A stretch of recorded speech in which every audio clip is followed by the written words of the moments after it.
Remember, Akron area radar and forecast are always a click away at WNIR.com. Sponsored by USA Insulation of Akron. 1-800-USA-PHONE. Mostly sunny, 87 degrees at Akron Canton, 85 here at the Talk of Akron at WNIR, and here we come. I have to paraphrase a line from the Grateful Dead, what a long, strange trip it's been. And you heard that phrase, if you ever want to hear God laugh, tell him your plans. It certainly applies today as it has applied throughout my entire career. I had designs of getting in here early and getting some work done, getting everything all caught up. Now it didn't work out that way. We had a lot of visitors in here. There was a nice presentation with a beautiful, delicious cake from Acme that Bob Klaus brought in. Had the whole staff in here during Council Show. The whole staff was crammed into the studio. So I felt about a quarter-inch tall, because I've never considered myself anything special or significant. But right behind that, Brian Kennelly from White House Chicken stopped by with his wife. I finally got the chance to meet them, and they brought a great big honking box of delicious White House chicken and some hot rice. And of course, I ran over to Wally World and got a Ziploc bag so that I could take it home to Leslie. She loves that stuff. So it was a very, very busy morning. I didn't even get started on today's work until about 12:30. So all the plans that I had of writing something significant and something meaningful went right out the window. Figures. But that's been my career, actually, because when I started in this business, I had hair, I was youthful, I was in shape, and I had been laid off 6 times in 9 years from the machining industry, and I decided I've had enough. I was not going to listen to the naysayers and the critics anymore, and a kid with a stuttering problem decided to try to get into radio, which was a motivation placed upon me by my brother, which is why I used the name Richards, as my air name. We played radio when we were kids. So I embarked on going back to school, paying my way through school, getting a job in radio, and 3 months into my first course in school, I got a job in Ashland, Ohio, but it was not at a rock and roll station, which was my dream. No, I started at WNCO in Ashland, playing country music on the overnight shift and running the AM station at the same time in the studio right next door, which was old standards and big band music, which I knew nothing about either. So it was education time, and that was probably the most educational and driving experience I ever had in radio, because thrown right into the fire from the very get-go, and I haven't even finished my classes in school yet. Here I am learning 2 new formats, music I had never paid attention to, and it would take me forever to go through just the duties that you had in one shift during the overnight. But you learn to get good, you learn to get fast, and you learn to get fast and good real fast. Fortunately, I survived that experience. Ron Coleman, the program director, recently retired. Walt Stampfly, the owner of the station, passed away several years ago.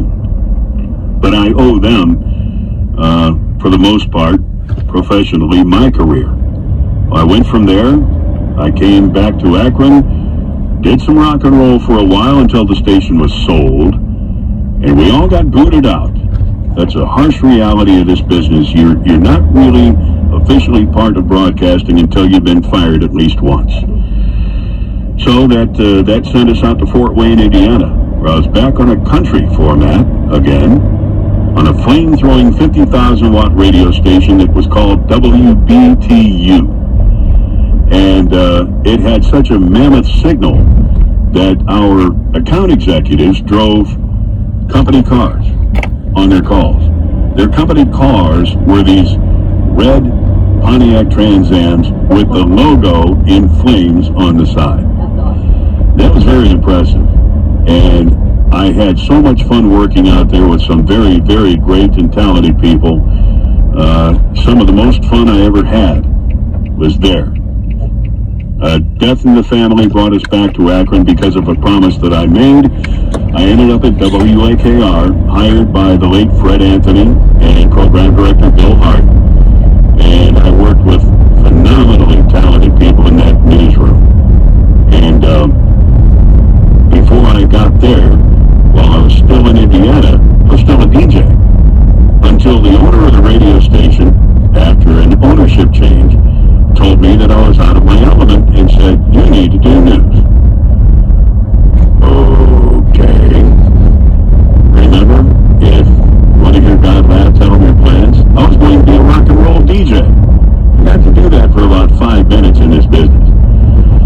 So I got a crash course in writing news, learning the legalities of it, learning the ins and outs, and how to conduct yourself at a press conference and in many venues, which, fortunately for me, Fred Anthony heard the tape and hired me. I owe that man so much because he was like a father figure to all of us at that station, and certainly to me. He was there in times when I truly needed somebody to lean on, and we will just keep that personal between me and you, Fred, right? But I go to Fred's grave twice a year, once on his birthday, once on the anniversary of his death, and I'm grateful for having met that man because he made such a huge difference in my life. While I was there, we had staff changes. I ended up moving from the news desk over to sports. And boy, did I see a lot.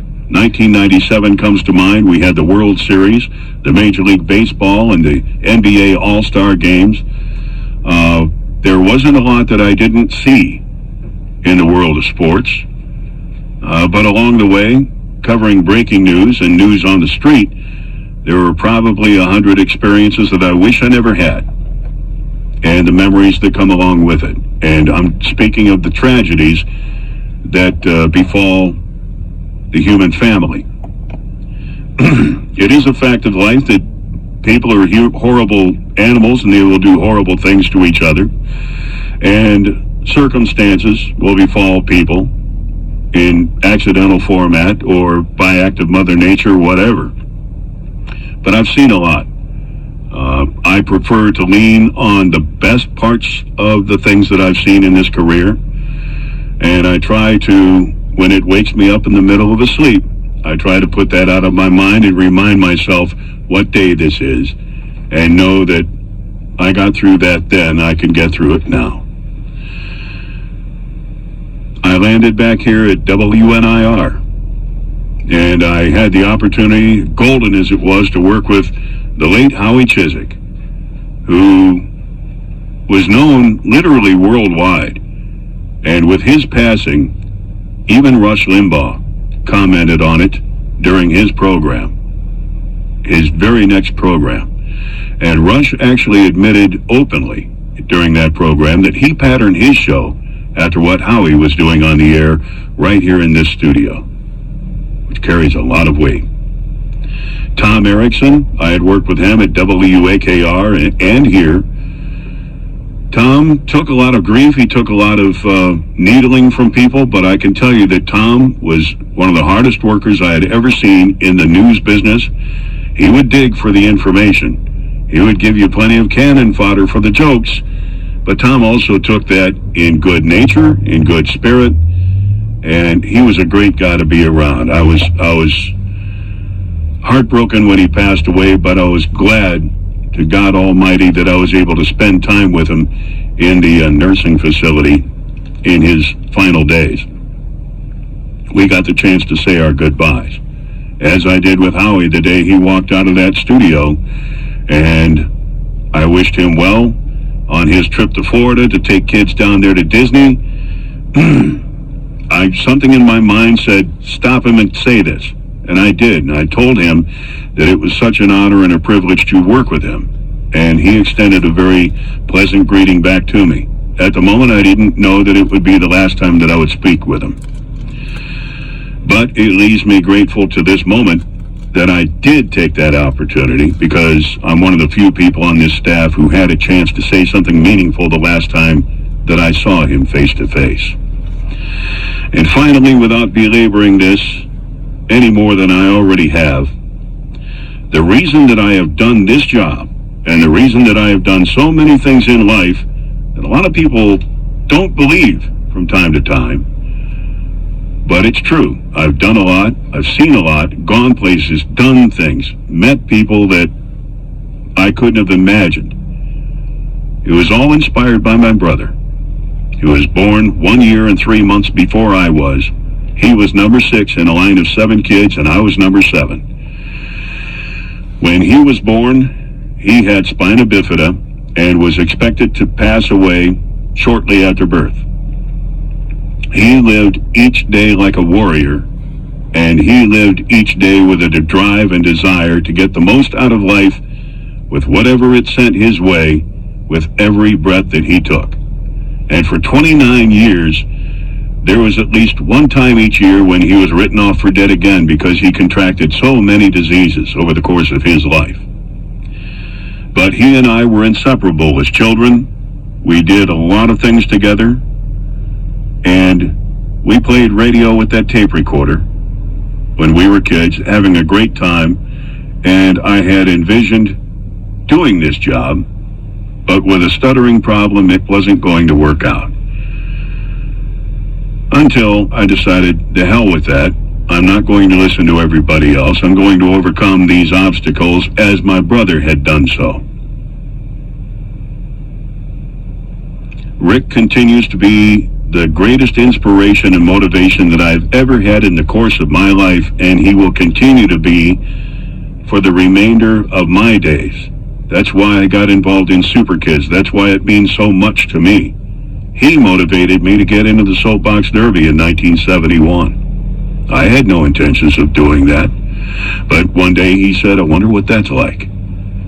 Well, that was a cue to Mark to get off his ass and go try it out, as I did with so many other things. So with him in mind and with him in my heart and him as my greatest motivator, I have soldiered on throughout my own life to do the best that I can in everything that I could do, including this job. Work ethic means something to some of us. Work ethic means showing up on time, doing the job, giving your best effort, and doing it with a professional nature.